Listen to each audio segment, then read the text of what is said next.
மயிலு சுகன்யா அந்த வீட்டுக்கு ரொம்பவே டேஞ்சர் அப்படின்னு சொல்லி யாரெல்லாம் நினைக்கிறீங்களோ அவங்களாம் வீடியோக்கு லைக் பண்ணிக்கோங்க. ஆமாங்க, உண்மையை சொல்லணும் அப்படின்னா மயிலு சுகன்யா இவங்க ரெண்டு பேருமே அந்த வீட்டுக்கு அடுத்தடுத்து கெட்ட விஷயங்கள் தான் பண்ணிக்கிட்டு இருக்காங்க. அண்ட் இதுக்கப்புறமும் அதே விஷயம் தான் பண்ண போறாங்க அப்படின்னு வச்சுக்கோங்களேன். இன்னைக்கு எபிசோட்ல பாத்தீங்கன்னா ஆரம்பத்துல கதிரையும் ராஜியையும் காட்டுறாங்க. ரெண்டு பேரும் என்ன பண்ணலாம், பிசினஸ் அடுத்து எப்படி கொண்டு போகலாம், அண்ட் அவங்க கிடைச்ச ஆர்டர் இந்த விஷயங்களை பத்தி பேசிக்கிட்டு இருக்கும்போது கதிர் கேட்கிறாரு, என்னப்பா இப்படி இருக்கிற அப்படின்னு சொல்லி டயர்டா இருக்கிற மாதிரி தெரியுது, நீ வந்து படிக்கவும் செய்யற, காலேஜ் போற, இந்த வேலையை பாக்குறேன் அந்த வேலையை பாக்குறேன், சோ கொஞ்சம் ரெஸ்ட் எடுத்துக்கலாம்ல அப்படின்ற மாதிரி கேட்கும்போது அவங்க என்ன சொல்றாங்க அப்படின்னா, பரவாயில்ல அதெல்லாம் இருக்கட்டும், அது எந்த பிரச்சனையும் கிடையாது, சோ நம்ம பிசினஸ் நம்ம தானே பண்ணிக்கிட்டு இருக்கோம், நம்ம டெவலப் பண்ணி நம்ம கொண்டு போய்கிட்டு இருக்கோம், எந்த ப்ராப்ளமும் இல்ல அப்படின்னு சொல்ல. அண்ட் அடுத்த கொஞ்ச நேரத்துல பழனி அங்க வர்றாரு. சோ பழனி வர்றதை பார்த்த உடனேயும் அவங்க எதுக்கு வர்றாங்க அப்படின்னு சொல்லிட்டு ராஜுக்கு எதுவுமே தெரியல. அப்ப ராஜு கேக்குறாங்க, என்ன மாமா நீங்க இங்க வந்துட்டீங்க, என்ன எதுவும் விசேஷமா எதுவும் சொல்லணுமா அப்படின்னு சொல்லி கேட்கும்போது, என்னம்மா சொல்ற, நீ என்ன என்கிட்ட கேட்கிற, மாப்பிள்ள தான் போன் பண்ணி வர சொன்னா அதனாலதான் நான் வந்தேன் அப்படின்ற மாதிரி சொல்ல, நீ எதுக்கு கதிர் வர சொன்ன அப்படின்னு சொல்லி கேட்கும்போது, அதெல்லாம் உனக்கு எதுக்கு,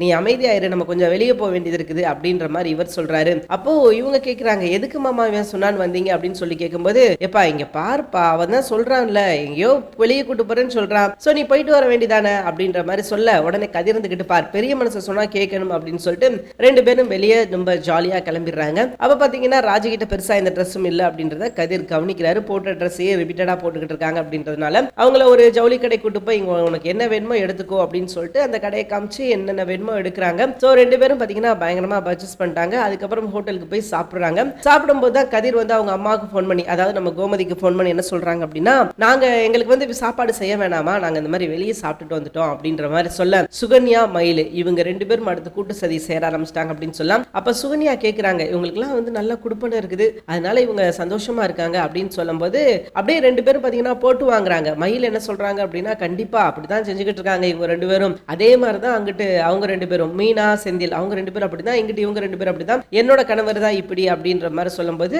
அப்போ இதுதான் சாக்கு அப்படின்னு சொல்லிட்டு சுகன்யா லைட்டா ஏத்தி விடுறாங்க.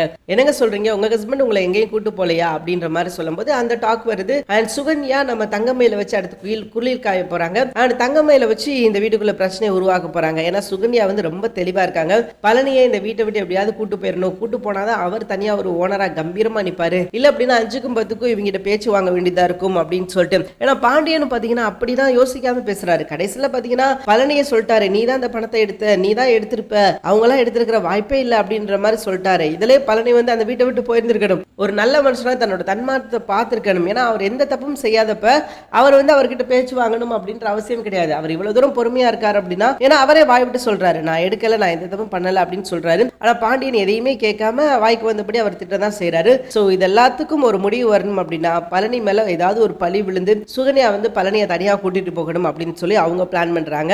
அண்ட் அந்த பக்கம் பாத்தீங்கன்னா மயிலுக்கும் சுகன்யாவுக்கும் இவங்க ரெண்டு பேருக்கும் இருக்கிற ஒரே வித்தியாசம் என்ன அப்படின்னு பாத்தீங்கன்னா, இது ஒண்ணுதான், எப்படியாவது ரெண்டு பேரும் அவங்க கணவரை வீட்டை விட்டு வெளியே கூட்டு போயிடலாம் அப்படின்னு சொல்லி பிளான் போட்டுக்கிட்டு இருக்காங்க. சோ அதுதான் நடக்க போகுது அப்படின்றது ரொம்ப நல்லாவே தெரியுது. ஏன்னா இனி அடுத்தடுத்து நடக்க போற ப்ராப்ளம்லாம் எப்படி இருக்கும் அப்படின்னு பாத்தீங்கன்னா, முழுக்க முழுக்க பிரச்சனையை சார்ந்தே தான் இருக்கும் அப்படின்றதுல எந்த ஒரு மாற்று கருத்தும் கிடையாது. தேங்க்யூ ஃபார் வாட்சிங். இந்த வீடியோ உங்களுக்கு பிடிச்சிருந்துச்சா மறக்காம லைக் பண்ணிக்கோங்க. நம்ம சேனலை நீங்க இன்னும் சப்ஸ்கிரைப் பண்ணலையா, மறக்காம சப்ஸ்கிரைப் பண்ணிக்கோங்க. தேங்க்யூ.